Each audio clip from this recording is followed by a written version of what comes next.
Konami thought it did a pretty good job, and I have to kind of congratulate them limiting Moral Attack for 4 straight years so the power creep of the Yu-Gi-Oh card game could surpass being able to disrupt your opponent's cards on their turn. You know, I gotta give it to them, but what they failed to realize is that H.A.T has another trick up its sleeve. Get it?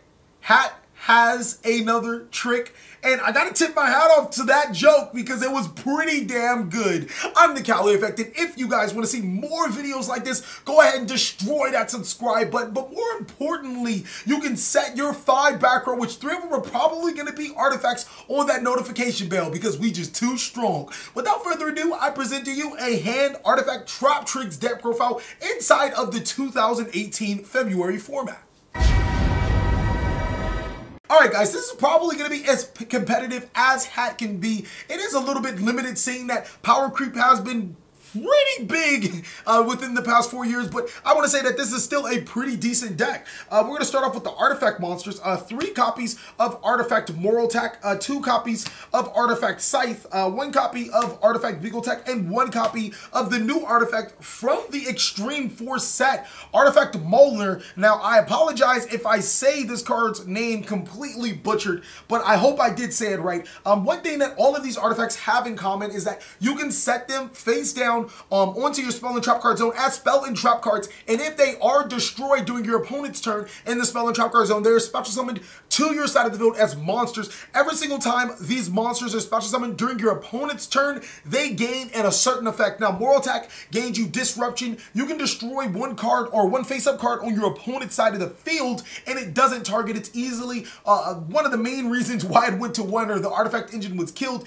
is because of Moral Attack. What Scythe allows you to do, if it's special summon during your opponent's turn, your opponent can't special summon cards from the extra deck. Now, you could swap Moral Attack and Scythe, their numbers around, with 3 Moral Attack and 2 Scythe, because it could be made a strong argument that Artifact Scythe is more important than Moral Attack until you look at certain matchups like Trickstar and you wonder why you're playing cards like Scythe. Artifact Beagle Tech, when it's special summon, allows you to destroy 2 spell or trap cards you control, which essentially can destroy your dead bricky Moral Attacks or Scythes to trigger their effects. And then Molnar, when special summon during your opponent's turn, it allows you to special summon 1 of your artifact monsters from your graveyard to your side of the field. So pretty good cards we got going on here.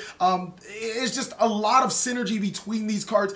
Being able to special summon your artifacts, destroy your artifacts, and then gain these 2 monsters' effects are pivotal to the H.A.T strategy. That's it for the artifact monsters. For the Traptrix monsters, we actually got a new Traptrix, and that is Traptrix Manta. When this card is normal summoned, you get to add 1 Traptrix monster from your deck to your hand. Dianea says when this card is normal summoned, you get to special summon 1 Traptrix monster from your graveyard. And then Mello says when this card is... Wait, this actually has a second effect?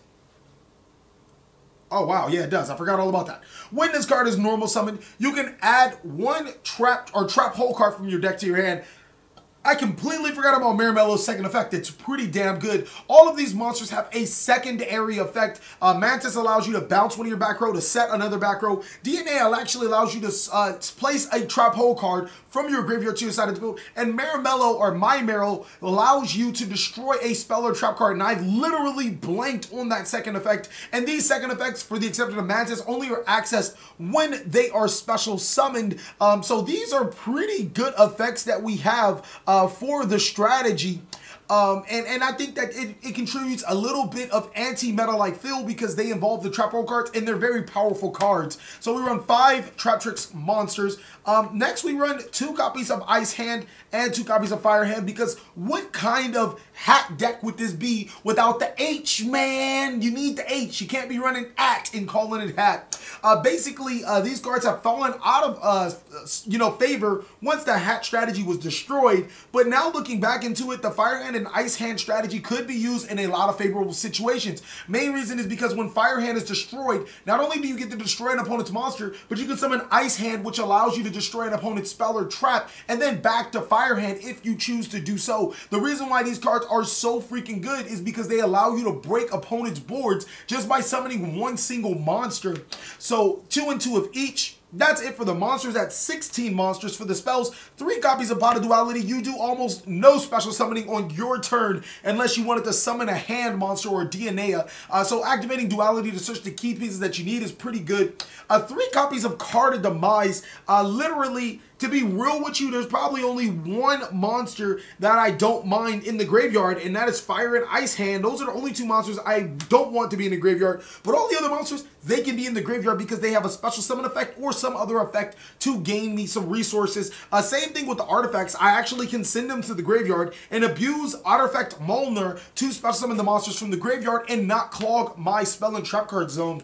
2 copies of Artifact Ignition. It is a Mystical Space Typhoon that allows me to tutor artifact monsters from my deck to my side of the field. And the Double Cyclone, this card actually, I'm fighting between running this card and Pot of Desire's. Main reasoning behind it is because it does allow me to disrupt my opponent's back row, but not a lot of decks are this heavy back row dependent, and I might want to save that for my Ice Hand abilities. But nonetheless, I just thought I would throw out Double Cyclone, and if you guys don't like it, you could substitute it for the Desires. That's basically it for the spell cards. We just run Draw Search cards and Disruption cards.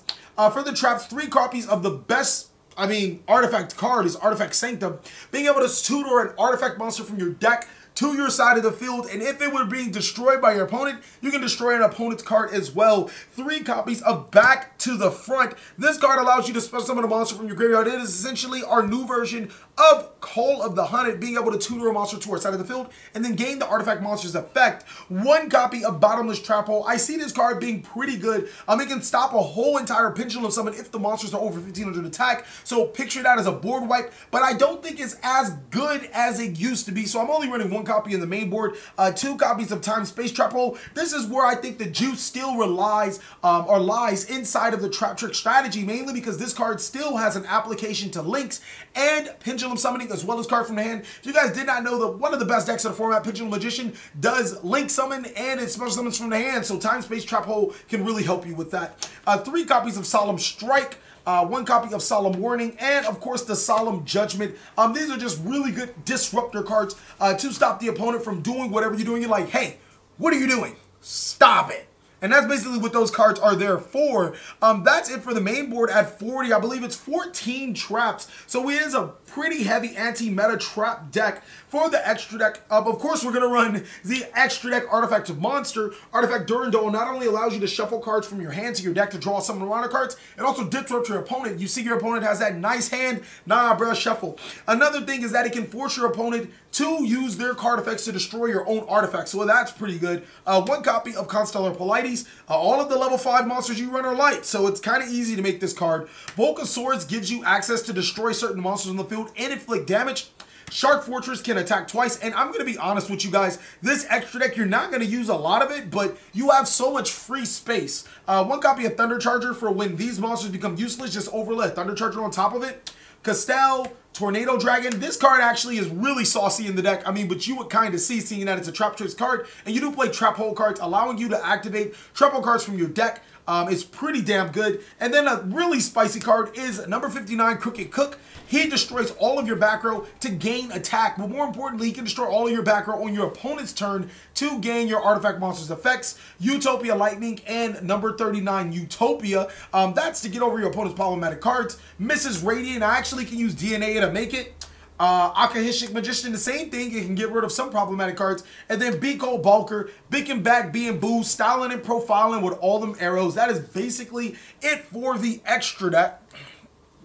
For the side deck, I kind of like the side deck. You kind of run 3 of the best side deck cards for this deck. Artifact Lancia, preventing yourself from being evenly matched, preventing you from, Infernos from playing the game. There's just so many banish application deck, even good against like Shirin Nui decks or zombie decks. Preventing them to banish could give you the opportunity that you need to win the game. And more often than not, some of your artifact cards might be useless against them. So side in those Lancias. The 3rd copy of Scythe, in case I am going against an extra deck heavy deck, Scythe might be more preferable than Moral Attack. 2 copies of Twin Twisters to not only destroy their cards, but destroy my own if need be. I'm actually so used to having like my face down here, I kind of can give these cards space now. 1 copy of Raigeki, 4 board wipes, 3 copies of Mind Crush. I'm really good against evenly matched again, but you can also use it against so many other decks. 3 copies of Evenly Matched itself. If you guys cannot afford Evenly Matched, then go ahead and run Kaijus. There you go. Now I can put budget options in this deck because nothing in this deck is more than like $30. It's a pretty cheap deck to make unless you want to make it high rarity and then you have problems.